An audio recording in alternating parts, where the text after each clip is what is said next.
build it. They got to build it. I think there potentially could be 3 teams out of this division going to the playoffs, depending upon how the Bears do. I think 9-8 is still in play, depending upon how the rest of the NFC is.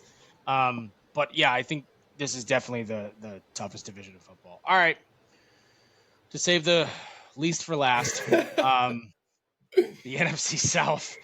You have the Buccaneers. They made the playoffs last year at 9-8. Beat Philly pretty good on that Monday night game, the throwaway game, but they beat the Eagles, and they had a pretty entertaining game at Detroit in the divisional round. They were 9-8 last year, 4-4 at home, 5-4 on the road, plus minus 8.5 wins, 11th easiest schedule in the NFL, point differential plus 23. The Atlanta Falcons 7-10, missed the playoffs, 5-3 at home, 2-7 on the road, plus minus 9.5 wins, easiest schedule in the NFL. Point differential last year was minus 52. Carolina Panthers 2-15, missed the playoffs, gave the Bears their number 1 overall pick. Whoops. 2-6 at home, 0-9 on the road, plus minus 4.5 wins. 10th easiest schedule in the league, point differential minus 180.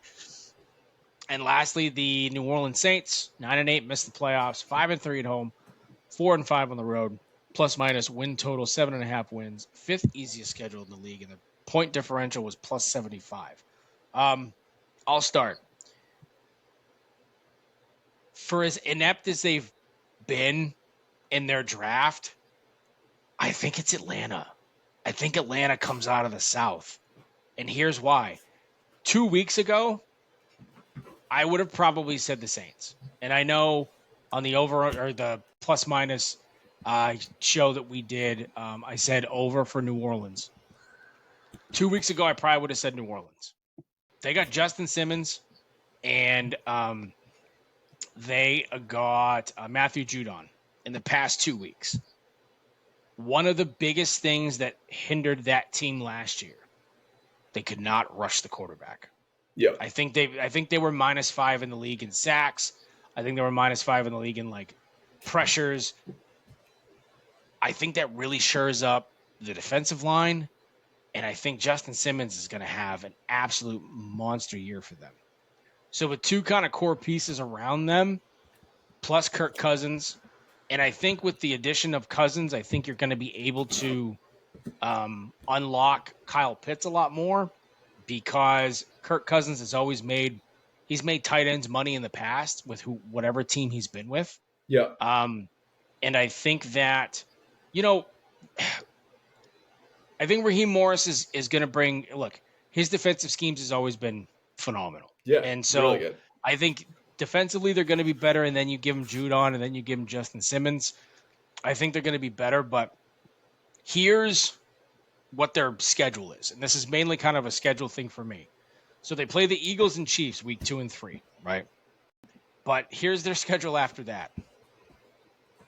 Home for the Bucks, at Panthers, home for the Seahawks, at Bucks, home for Cowboys, at Saints, at Broncos, home for Chargers, at Vikings, at Raiders, home Giants, at the Commanders, home Panthers. That's a ton of winnable games in a row. I'm not going to say that they're going to be a cakewalk, but if you're looking for somebody to make a move, and the hardest games on your schedule are weeks 2 and 3, and that's your schedule the rest of the way, plus you have a quarterback, plus I think Bijan Robinson is going to be a little bit better with a better, quarterback involved. I think you can use him a lot more with potentially unleashing Kyle Pitts a little bit, with Kirk Cousins. Again, it's the best 1.5-minute video of Arthur Blank talking to Terry Fontenot, basically being like, what the fuck did you do? This is insane. I just gave Kirk Cousins $100 million guaranteed. What are you doing drafting a quarterback 9th? However, with the acquisitions of Simmons, with Judon playing for a contract, plus the easy schedule, I have them going 10-7 and winning that division. I think that right behind them, I think the Bucks go 9-8. I think the Saints go 9-8. And I think the Panthers, I think they were a little bit better than last year. I have them at 4 wins, 4-13. But I just think the schedule and the firepower with the defensive pieces they've picked up, I think gets them the division. So I do think highly of the Atlanta Falcons this year. I am riding the Kirk Cousins train. But here's what it comes down to is I don't know if Drake London can be that guy for Kirk Cousins. And I don't have the measuring stick in order to understand, what he's capable of doing. We saw it in college for sure. He was a guy that you can always rely on. If the ball was in his area, he was going to grab it, right? But I just haven't seen enough out of him, and I get it. We don't know because the quarterback play has kind of been very, very irrelevant in Atlanta. Kirk Cousins has probably been the best quarterback since Matt Ryan and maybe Mike Vick, right? And I know Matt Schaub was there, but don't give me Matt Schaub, any listeners. What, Spencer Rattler doesn't do it for you there, Shark? No, thank you. I'll pass on that one for 500. All right. Giffy. All right. So I will say, I think the Bucs win that division. I think they do. I think the Bucs tie with Atlanta 11-6. But I think they had the upper hand. Yes. I think they had the upper hand because I believe in the Baker Mayfield. I believe in what they're doing there. And, the fact that they put up that big of a fight against Detroit on the road last year, did give them some promise, right? Like there's something to build there. And also Baker Mayfield got that extension, right? So they were, happy to get that done. You got Mike Evans long-term. You got Chris Godwin long-term. You got a lot of really good pieces around him with White as well in the backfield.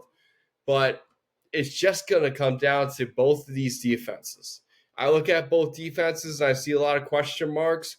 But I also like what Atlanta did. They went out and got Jesse Bates from the Bengals. They, obviously you mentioned Justin Simmons, the development of AJ Terrell and D. Alford. And then they Grady Jackson on the other side of the line with Matt Judon.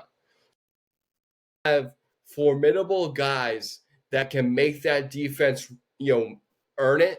But there are some games that Atlanta's schedule that you kind of walk through, Giff, that kind of question me, and I could see Tampa Bay having the upper hand as far as schedule goes.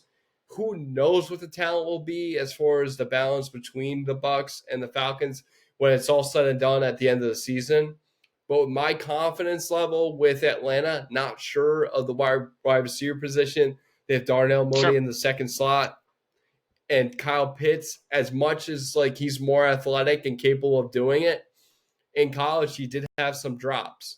So I gotta ultimately promise the confidence and the work ethic and the consistency in this division. And I'm going Tampa Bay at 11-6 as a tiebreaker with the Atlanta Falcons. And then I think the Saints get to 7-10. And I am so sorry to my brother Tyler. He is a Carolina Panthers fan. But my goodness, dude, the Carolina Panthers every single year just look worse and worse and worse.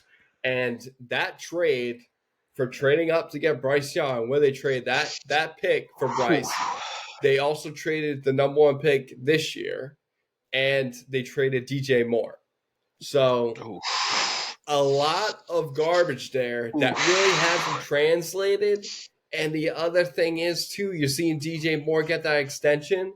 That just gives Chicago more confidence in the chemistry that DJ Moore and Caleb Williams have versus Bryce Young. And what do they have? Deontay Johnson now?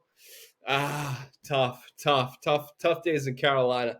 But yeah, I got Tampa Bay as the number one in the NFC South due to a tiebreaker.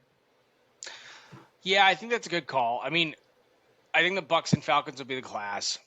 Yep. I think I liked Atlanta a little bit better just because Chris Godwin's getting up there, Mike Evans is getting up there, and their running game was a little bit there down the stretch last year. but not as consistent as I think a Baker Mayfield, like upper, like to have on all cylinders. I think Wade's going to be a lot better. You know, I think it's going to be a toss up.